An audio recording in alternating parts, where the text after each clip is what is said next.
La tour. La tour. Quelle histoire. Si j'avais su ce qui m'arriverait, jamais, croyez-moi, je n'aurais quitté mon poste.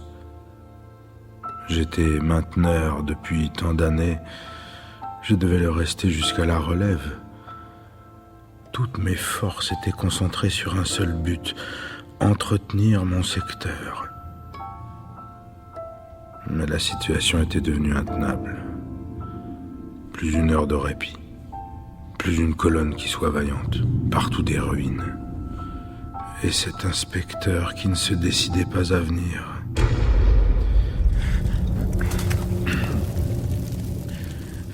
Un éboulement. Encore un. Plus jamais une nuit tranquille. Eh bien, allons-y.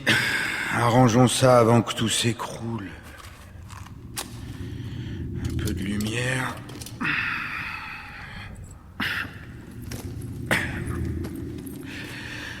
Et vu le bruit, ça devait pas être tout près.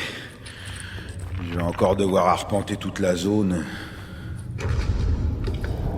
Ah, c'est au nord.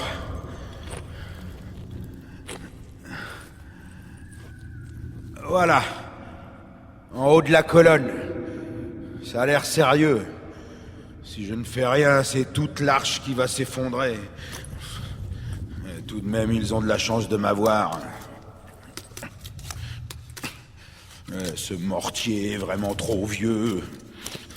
Pas étonnant que les pierres se décèlent les unes après les autres. Quel idiot je fais. À quoi bon me tuer à la tâche si les autres ne font pas ce qu'il faut? Maintenant, faut que je grimpe. Oh, de toute façon, l'inspecteur ne va pas tarder. À mon avis, il sera là demain, ou disons après-demain. En tout cas, avant la pleine lune. Ça fait si longtemps qu'il n'est pas venu. Ah, c'est qu'il aura du travail cette fois, hein. Cette fois, il y a des têtes qui vont tomber. Et ce sera que normal. Qu'ils viennent pas se plaindre, au moins, depuis le temps, qu'ils ne font plus rien. À croire qu'ils attendent les ennuis, qu'ils les espèrent. Voilà, c'est fait. Ah, il peut venir, l'inspecteur, je suis prêt. C'est pas moi qui redoute sa visite. Au contraire, même que je lui dirais ma façon de penser, mais sans me gêner. À quoi ça sert de construire la tour si on n'est pas fichu de l'entretenir?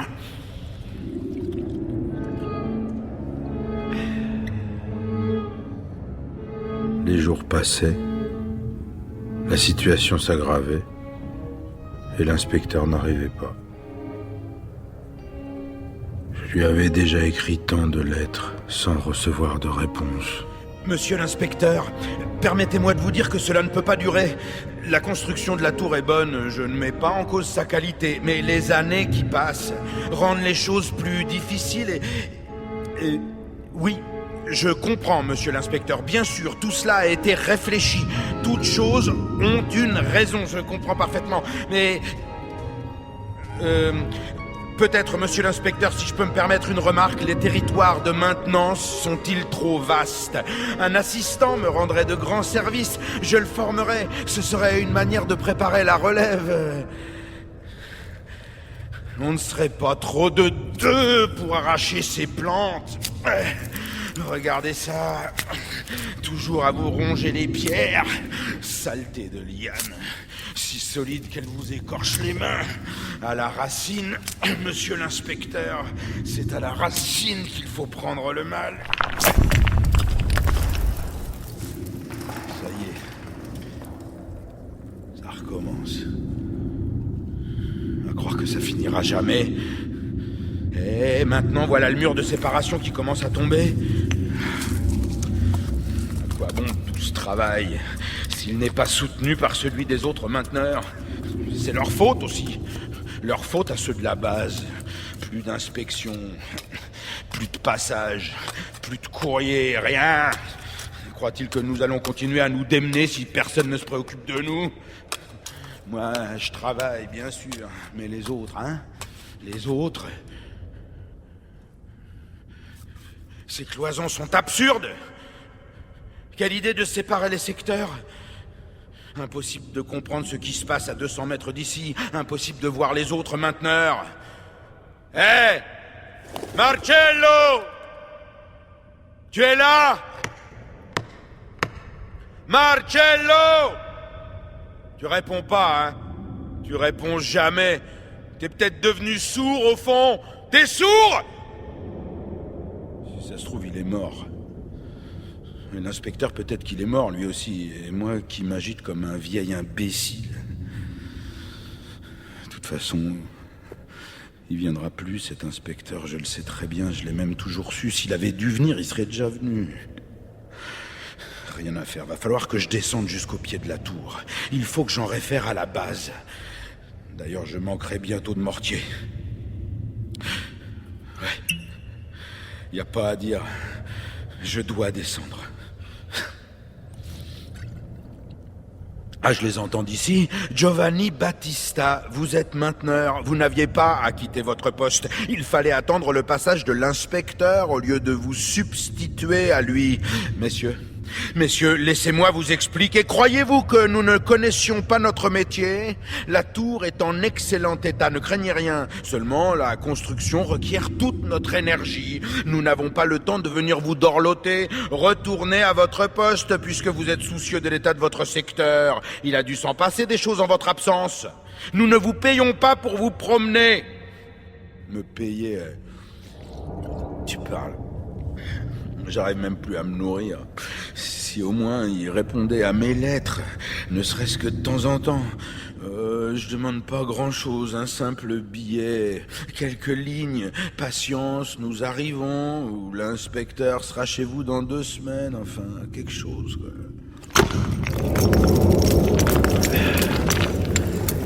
Encore.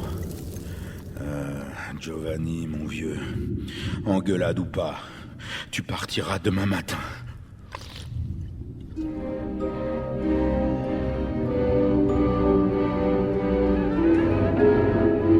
J'ai fait ce qu'un mainteneur ne doit jamais faire. J'ai quitté mon secteur. Mais il ne suffisait pas de vouloir rejoindre la base de la tour. Il fallait y arriver. Tant de chemins étaient devenus impraticables. Tant de passerelles et d'escaliers s'étaient effondrés. J'ai dû rebrousser chemin plusieurs fois. Et finalement, je suis passé par les parois extérieures. Plus je descendais, plus ça glissait. Quasi impraticable même pour un vieil ours comme moi. Mais le pire, c'était de ne rencontrer personne. Tous les autres secteurs étaient à l'abandon. Un crève-cœur. Je ne suis plus très loin du secteur d'Horatio. Je me demande ce qu'il est devenu. Des années que je l'ai plus vu. Avant, on se rencontrait souvent. Avant, ouais. Il va être sacrément surpris de me voir. Mais... qu'est-ce qui se passe ici? On dirait que des hordes de vandales ont déferlé. Horatio? Horatio? Est-ce que t'es parti, toi aussi? Ah, te voilà.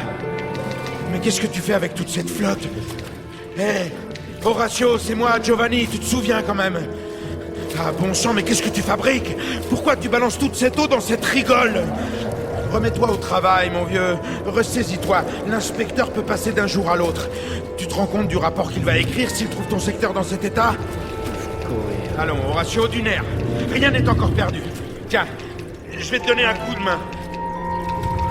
Quel désastre. Me liquider, ouais. Me laisser crever les pieds dans l'eau après m'avoir pompé tant et plus. Ah, je vois que t'es pas devenu muet. Il te reste un petit bout de langue. Tiens, bois un coup. Ça te fera du bien. T'en veux pas? Tant pis pour toi. Ils savent que j'en sais trop. Je les connais comme si je les avais fait. Leurs petites magouilles, leurs complots, leurs entourloupes. Rien ne m'échappe. Ah, ils ont voulu me mettre au rencard. Ils espéraient me faire tourner cinglé. Mais ils m'auront pas si facilement, rassure-toi. Je m'en vais les noyer, je te le dis. Ils vont ramasser plus de flotte que s'ils naviguaient sur la mer des silences. Le déluge. Voilà ce que je leur prépare. Le déluge. Allez, en route. Il ne sert à rien de s'attarder ici. Ce jour-là, jailliront les sources du grand abîme et les barrages des cieux s'ouvriront. Toutes les créatures vivant sur la terre ou dans la tour périront en quelques heures. Tu descends, Giovanni? Tu vas tout leur dire, hein? Je le savais. Les espions comme toi ne me font pas peur. Tu disparaîtras comme les autres. Pauvre Horatio. Pas étonnant que l'inspecteur soit en retard si tous les secteurs sont dans cet état. C'est triste à dire, mais je sens qu'il y a des mainteneurs qui vont sauter. J'avançais au ralenti le long d'une corniche. C'était le seul chemin praticable.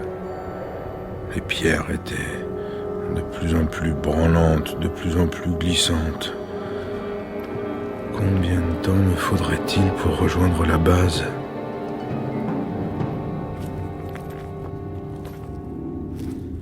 Qu'est-ce que c'est que ce conduit éventré ? On dirait... Bon sang, le courrier. Pas étonnant qu'il réponde jamais. Giovanni Battista à monsieur l'inspecteur. Giovanni Battista à monsieur l'inspecteur. Mais il n'y a que des lettres de moi ici. De quand peut-elle dater, celle-là ? Ça fait un moment que j'ai épuisé ma provision de parchemin. Et voilà pourquoi, monsieur l'inspecteur, j'attire une fois encore votre attention sur ces 3 blocs de pierre qui menacent de se déceler. J'étais fou à l'époque. 3 pierres. Ah ! La pierre est trempée. Je pourrais pas descendre beaucoup plus bas sans me rompre les os. Mais rebrousser chemin, pas question. Après tout le mal que je me suis donné.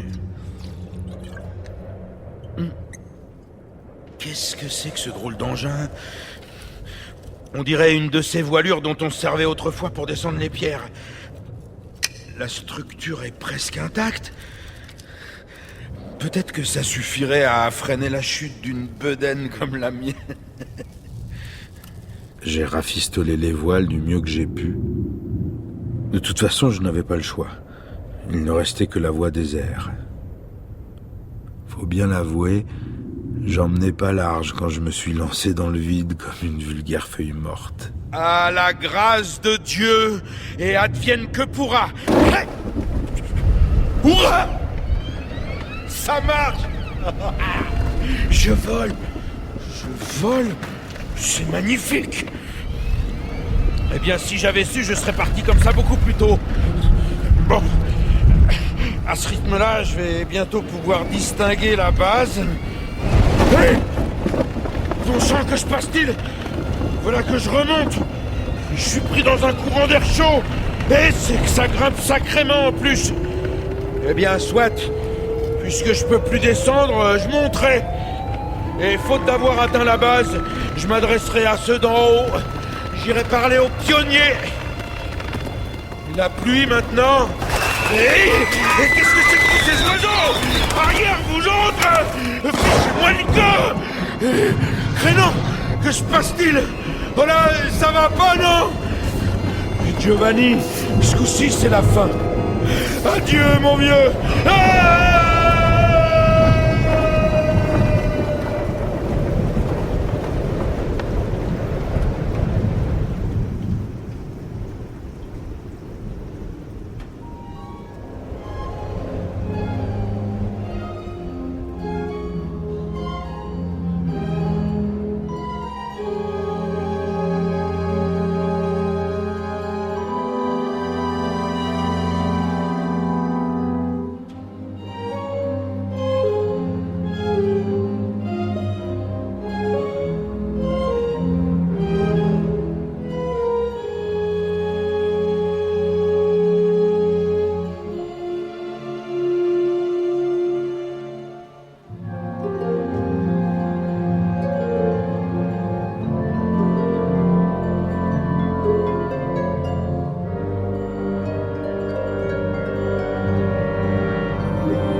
monsieur l'explorateur.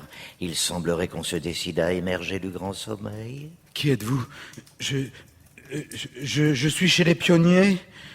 Que je suis heureux d'être arrivé. Les pionniers, non, ils sont encore bien loin de nous. Mais puis-je vous demander qui vous êtes? Je m'appelle Giovanni. Giovanni Battista. Je suis responsable de... Battista, comme c'est intéressant. Attendez une seconde, le registre. Ah, je vois Battista Giovanni, secteur Ortelius, mainteneur de seconde classe. De seconde classe? De qui vous moquez-vous, monsieur? Si ma jambe n'était pas dans cet état... Allons, Battista, calmez-vous. Des mainteneurs de première classe, ça fait longtemps qu'on n'en a plus nommé. Mais vous êtes un cas tout à fait remarquable, une figure extraordinaire de notre tour. L'un des 500 mainteneurs initiaux, l'un des rares à être resté si longtemps à son poste. Pardonnez-moi, vous êtes le nouvel inspecteur, sans doute. Quelle chance de vous trouver enfin. Non, mon ami, vous n'y êtes pas du tout. Je suis Elias Aureolus Palingenius, disons Elias, médecin des âmes et des corps, marchand de rêves et de savoir, spécialiste des astres et des métaux. Certains croient même que je détiens les secrets de la tour. Mais dites-moi, monsieur Battista, c'est un bien curieux voyage que vous aviez entrepris avant votre accident. Pourquoi diantre avez-vous quitté votre secteur? Oui, je sais, je n'aurais pas dû, mais voyez-vous... Oh non, ne vous justifiez pas, je vous le répète, je ne suis pas cet inspecteur dont vous parliez sans cesse dans vos délires. Pardon de te déranger, Elias, ils sont une dizaine massés devant la porte de la galerie, ils t'attendent. Ah, te voilà. Viens donc saluer notre hôte, monsieur Giovanni Battista, un fossile, une curiosité, l'un des derniers mainteneurs de cette fichue tour. Giovanni, je vous présente Milena. Bonjour. Vous pouvez lui dire merci. C'est elle qui vous a vu tomber du ciel en regardant dans ma lunette. Elle m'a appelé à la rescousse. Nous vous avons découvert dans les broussailles, emmailloté dans votre bizarre engin. Vous étiez bien mal en point. Merci, mademoiselle. Je suis confus que vous vous soyez donné tant de mal. Ah, pour ça, du mal, nous nous en sommes donnés. Est-ce que vous pouviez être lourd à traîner? Milena, voyons. Elias, les clients s'impatientent. Eh oui, c'est la pleine lune. Ils veulent tous voir les tableaux. Fais-les patienter un peu, j'arrive. Allez, reposez-vous, monsieur Battista. Nous reparlerons de tout cela plus tard.